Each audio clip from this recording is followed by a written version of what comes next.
Assalamualaikum warahmatullahi wabarakatuh. Perkenalkan, nama saya Nurul Fasyahri, Prodi MPI 1. Adapun yang pertama yang saya akan jelaskan yaitu pengertian pendidikan. Pendidikan adalah usaha sadar dan terencana untuk mewujudkan suasana belajar dan proses pembelajaran agar peserta didik secara aktif mengembangkan potensi dirinya untuk memiliki kekuatan spiritual dan lainnya. Adapun tujuan pendidikan. Tujuan pendidikan adalah membentuk anak menjadi anggota masyarakat yang baik, yaitu anggota masyarakat yang mempunyai kecakapan praktis dan dapat memecahkan problem sosial sehari-hari dan untuk mencapai kedewasaan jasmani, rohani, anak didik tersebut. Baik, selanjutnya ruang lingkup pendidikan. Ruang lingkup pendidikan sebagai berikut. Yang pertama yaitu perbuatan mendidik. Perbuatan mendidik merupakan seluruh kegiatan, tindakan, atau perbuatan dan sikap yang dilakukan oleh pendidik sewaktu menghadapi atau mengasuh anak didik. Yang kedua yaitu anak didik. Anak didik merupakan objek terpenting dalam pendidikan. Hal ini disebabkan perbuatan atau tindakan mendidik itu dilakukan hanyalah untuk membawa anak didik kepada tujuan pendidikan dicita-citakan. Selanjutnya, yang ketiga yaitu dasar dan tujuan pendidikan, yaitu landasan yang menjadi fundament serta sumber dari segala kegiatan pendidikan Islam ini dilakukan. Yang keempat yaitu pendidik.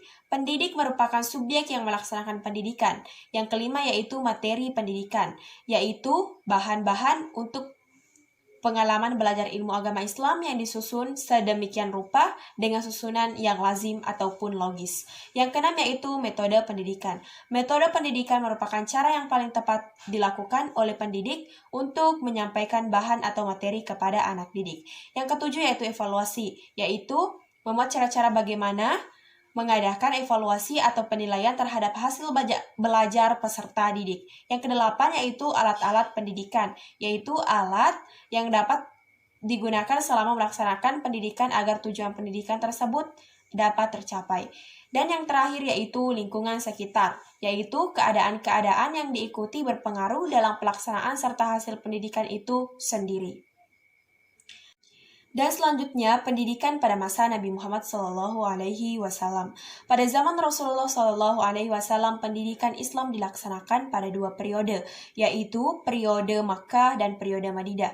Periode Makkah berpusat di Makkah, sedangkan periode Madinah berpusat di Madinah sebagai fase lanjutan pembinaan. Dan selanjutnya pendidikan pada masa Khulafaur Rasyidin. Setelah Nabi wafat, sebagai pemimpin umat Islam adalah Abu Bakar As-Siddiq sebagai khalifah. Khalifah adalah pemimpin yang diangkat setelah Nabi wafat untuk menggantikan Nabi, melanjutkan tugas-tugas sebagai pemimpin agama dan pemerintahan. Pada awal pemerintahannya digoncang oleh pemberontakan dari orang-orang murtad, orang-orang yang mengaku Nabi, dan orang-orang yang tidak mau membayar zakat. Selanjutnya, pendidikan pada masa Bani Umayyah. Dinasti Umayyah adalah dinasti pertama dalam sejarah Islam. Dinasti ini berlangsung pada tahun 661 sampai 750 Masehi yang berpusat di Damaskus. Pada masa Umayyah, pendidikan Islam tidak lepas dari perluasan wilayah negara Islam yang diikuti oleh para ulama dan guru-guru agama yang juga diikuti bersama-sama tentara Islam. Selanjutnya, pendidikan pada masa dinasti Abbasiyah.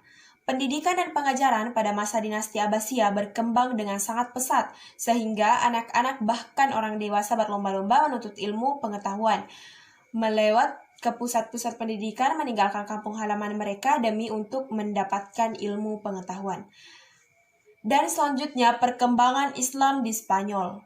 Pada saat Spanyol dipimpin oleh pemerintahan Bani Abbasiyah di kota Baghdad, Amir pertama yaitu Abdurrahman atau biasa disebut Abdurrahman Ad-Dakhil. Abdurrahman Ad-Dakhil mendirikan dinasti Umayyah di Spanyol pada periode ini. Umat Islam mencapai kemajuan dalam bidang politik maupun dalam bidang peradaban. Selanjutnya, pendidikan pada masa dinasti Fatimiyah.